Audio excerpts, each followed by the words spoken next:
Você já ouviu falar que os livros da Bíblia são canonizados e por isso também são inspirados?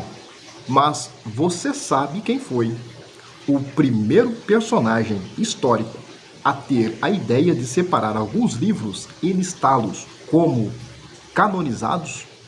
Já adianto para você que esse personagem não foi Jesus. E adianto também para você que esse personagem também não foram os apóstolos. E muito menos a igreja cristã e nem o cristão também tiveram essa primeira ideia. Não caiu do céu e também não foram os anjos. Eu digo para você que esse personagem se chamava Marcião, Marcião de Sinope. O homem que foi considerado tanto pelo catolicismo quanto pelo cristianismo como o maior herege de toda a história. É isso mesmo. Marcião foi considerado pelos cristãos e católicos como o maior herege de toda a história. E Marcião, ele foi aí esse primeiro grande vilão que ameaçava o crescimento do catolicismo já lá no primeiro século. Mas foi por causa dele, exatamente foi por causa de Marcião, considerado como o maior herege da história, que nós temos aqui os livros tido como canonizado e inspirado por causa da ideia de Marcião, considerado por católicos e cristãos como o maior herege de toda a história. Embora eu tenha uma ideia totalmente diferente a respeito de Marcião, que foi considerado como o maior herege da história, mas eu tenho uma visão totalmente diferente a respeito dele. Mas eu digo aqui que Marcião, ele foi o maior coerente de toda a história.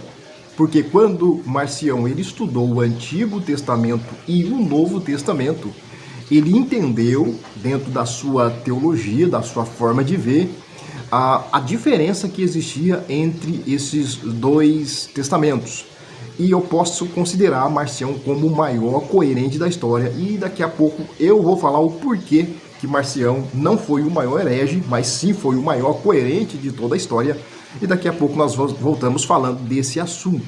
Mas vamos continuar falando aqui a respeito de Marcião.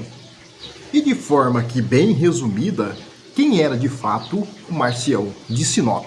Marcião ele era natural de Sinop, Ásia Menor, que hoje atualmente pertence ali àquela região da Turquia. No ano de 138, então ele deixa sua terra natal e ele vai em direção a Roma, onde chegando ali em Roma ele se torna um grande teólogo. E como teólogo, Marcião, ele conseguiu influenciar milhares e milhões de pessoas diante da sua teologia, diante o seu conhecimento que ele tinha a respeito do Antigo e Novo Testamento. Ou seja, eu estou falando de materiais que antes nós não tínhamos essa compilação aqui, mas de materiais que eram apresentados a todas as comunidades, tanto materiais referentes ao Antigo Testamento, que já estava praticamente pronto, e mais estou dizendo dos materiais referentes ao Novo Testamento, que ainda não tinha nada definido ainda, e naquela época rolava centenas de cartas diferentes daquela que nós temos aqui hoje, que são consideradas como canonizadas.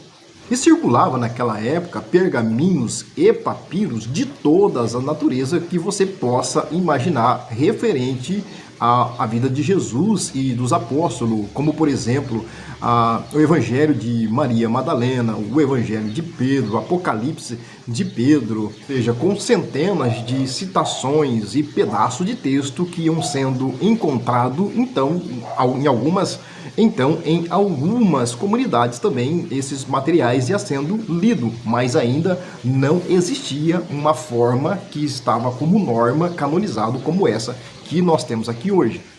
E dessa forma também muitos grupos iam se formando de toda natureza que você possa imaginar, bem ali entre o primeiro e segundo século, a respeito desses achados que iam aparecendo a cada dia e a cada tempo.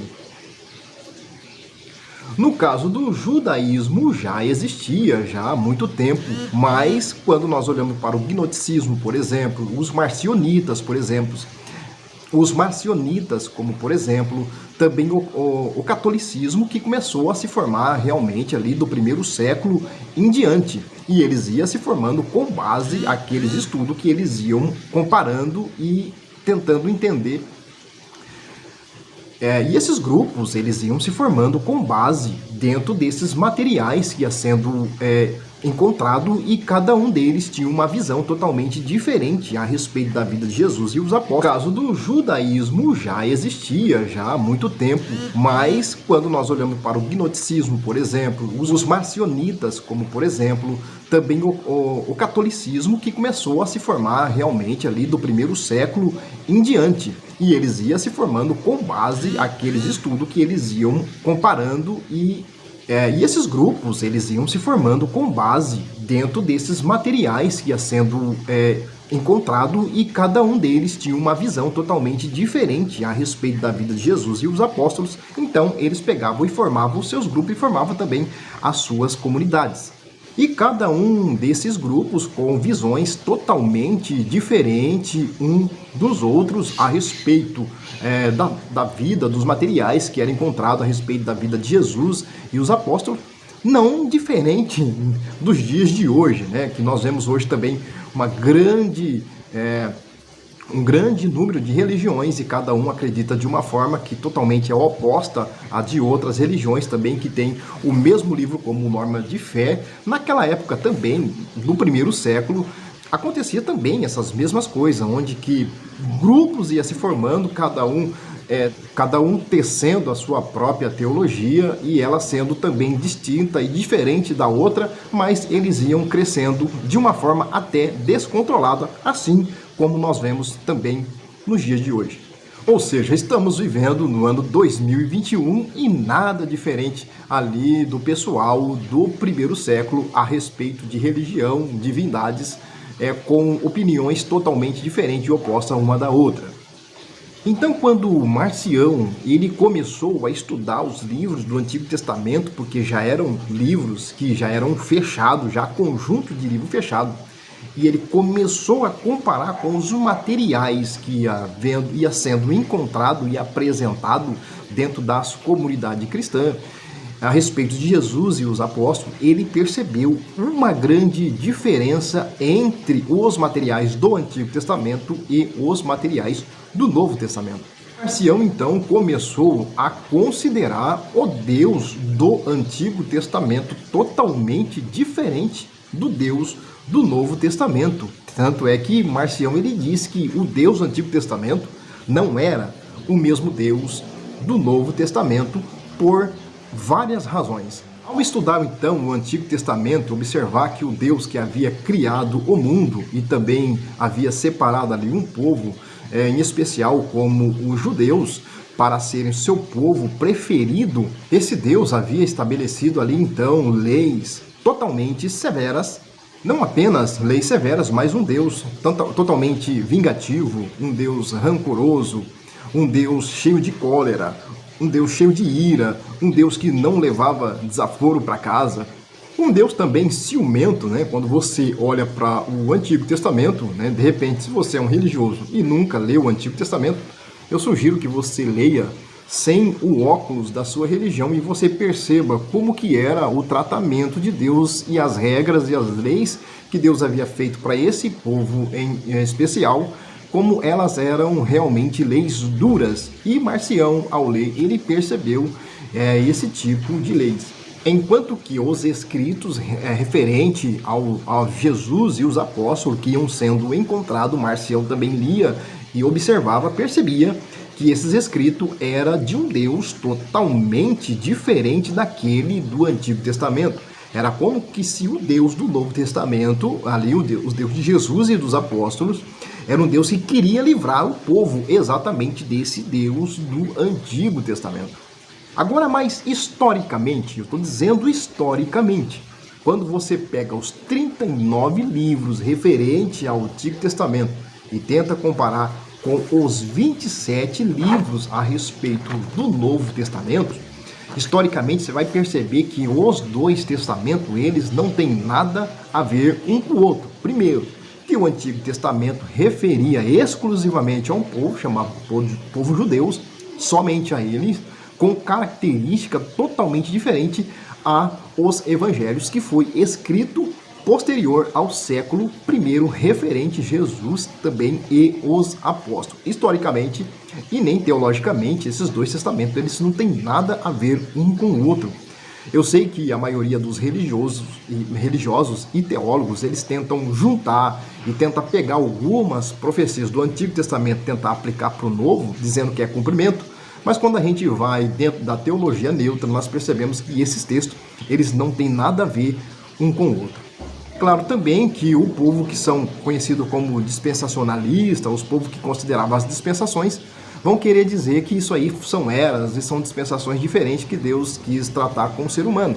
Mas isso tudo é blá blá blá para encher linguiça e não tem nada a ver dispensação, uma palavra que foi inventada para tentar fazer uma fundição do Antigo Testamento com o Novo Testamento, quando na verdade eles não têm nada a ver um com o outro. E essa junção dos escritos do Antigo Testamento para o Novo foi feita bem posteriores aí pelos padres da igreja, que não tem nada a ver aí com o judaísmo, não tem nada a ver aí com as tradições rabínicas, tanto é que os judeus eles não aceitam esse negócio de Novo Testamento, que foi inventado depois, até hoje, isso aí é uma coisa totalmente distinta. Então com isso, Marcião ele desenvolveu o seu próprio cano, ele desenvolveu a sua própria Bíblia, logo ali no meados do primeiro século. Continha ali poucos livros, se não me engano agora, seria no total 11 livros, sendo o livro de Lucas e depois 10 cartas de Paulo, era que Marcião considerava como inspirado, por isso ele fez o seu próprio cano e não considerava nenhum dos outros livros que existe hoje nas nossas Bíblias aqui. Como que na época ainda não existia nada definido como regra de fé, não existia nada definido ainda, dezenas de grupos e dezenas de lideranças diferentes iam se formando com base com aquilo que encontrava. Então surgiu vários segmentos e várias religiões já no primeiro século, porque não existia um livro que ditasse a regra como que se tem hoje, entendeu? Então, em suma, a necessidade de se ter um cano, né, a necessidade de se ter um livro, de se ter uma Bíblia, foi exatamente para controlar os movimentos que iam crescendo e para controlar também as multidões, controlar as pessoas, porque cada um tinha uma ideia e cada um seguia essa ideia. Então eles falaram, não, isso não pode acontecer, nós temos que formar um livro e esse livro vai ditar regra para o restante, porque o que importa é aquilo que nós colocarmos como regra. Assim foi com o catolicismo, que veio logo agora posterior. Com isso, com essa ideia que Marcião teve de se ter ali um cano, né, e colocar aquilo como regra, ele conseguiu ali atrair milhares de pessoas, multidões ao lado dele, porque Marcião ele era muito convincente na sua palavra e também na sua teologia, até o ponto de conseguir atrair aí grandes multidões por toda parte que ouvia Marcião, acredito nas coisas que ele dizia. Só que agora Marcião também ele começou a ser visto de outra forma pela religião principal, a religião católica, que acabou sendo uma ameaça para a religião católica, porque viu que Marcião ele crescia em sua exposição e Marcião, com a sua teologia, sua ideia, começou então a ser uma grande ameaça ali ao catolicismo do primeiro século, que tentava também se firmar, mas Marcião ele conseguia conquistar milhares de pessoas ao redor do mundo. Então, de forma agora bem resumida, a Igreja Católica pega essa ideia de Marcião, que foi ele que teve a primeira ideia de ter um cano e canonizar alguns livros. A igreja percebeu que isso dava muito certo, então ela pega agora essa ideia de Marcião e começa então a definir alguns livros para serem considerados como livro sagrado, para distribuir ali a população, para você ver como que a história da Bíblia é totalmente diferente do que muitas das pessoas contam. E esse livro também ele ia ditar ali as regras e as normas em que as pessoas deveriam ter e seguir, baseado então naquilo que ele estava colocando, como o livro de Mateus, Marcos, Lucas e João, e um grande compêndio de livro que nós temos aqui na Bíblia nos dias de hoje. Esse livro que ia ali conduzir a mentalidade do povo, né? Por exemplo, o livro de Mateus, Marcos, Lucas, João, que a igreja foi colocando posteriormente, que não foi os apóstolos que escreveram esse livro, eu falo aqui nos outros vídeos, mas sim foi a igreja que foi desenvolvendo ali e trabalhando também nesses livros e colocando ali também uma norma para poder, de alguma forma, pegar parte, né, e estabelecer ali uma religião oficial já ali do primeiro século. E nessa altura aí, Jesus já tinha sido morto há mais de 100 anos, os apóstolos também mais de 100 anos, tanto é que Jesus e os apóstolos não tem nada a ver com aquilo que colocaram aqui a respeito ao Novo Testamento, principalmente os livros dos 4 evangelhos. Com isso, então, a Igreja Católica ela começou a sufocar todos os outros grupos que iam crescendo, porque agora ela tem uma regra, agora ela tem uma norma, agora ela tem um cano e colocou como inspirado.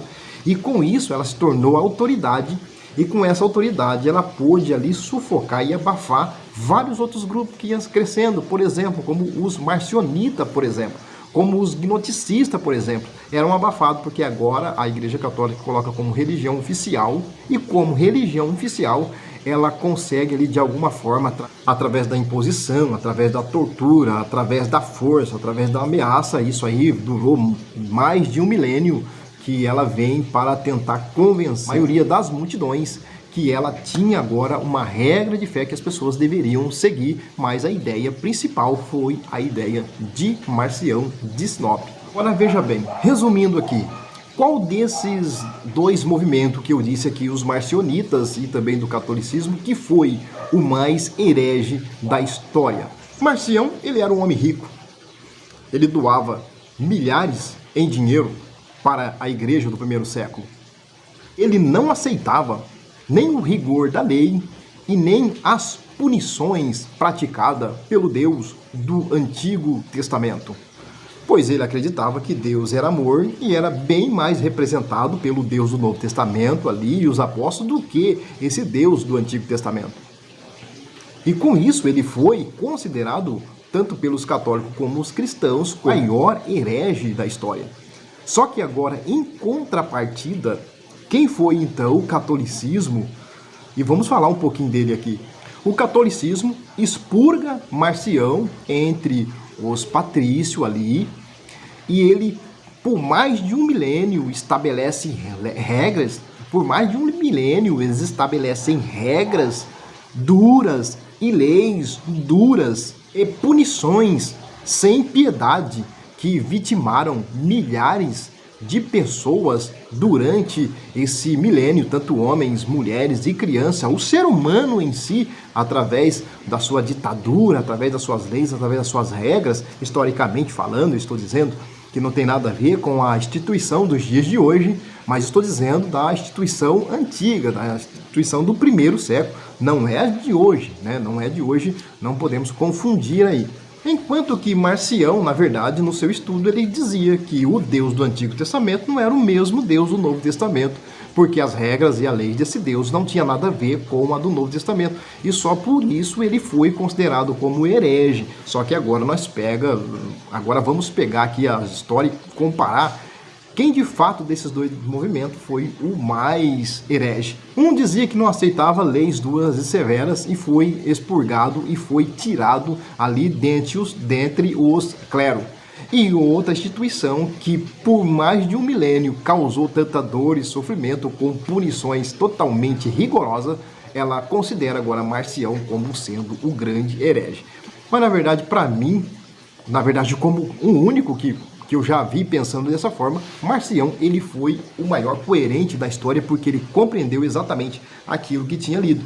Um Deus do Antigo Testamento que não tem nada a ver com o Deus do Novo Testamento. Então deixo aqui esse questionamento. Se você, por acaso, não conhecia a história de Marcião, eu pude falar aqui um pouquinho, mas eu citei essa parte aqui para você conhecer um pouco mais da história que trouxe esse livro aqui, parte da história que fez com que esse livro pendurasse até os dias de hoje dentro da história do cristianismo, mas que a maioria dos cristãos, na verdade, ainda não conhecem.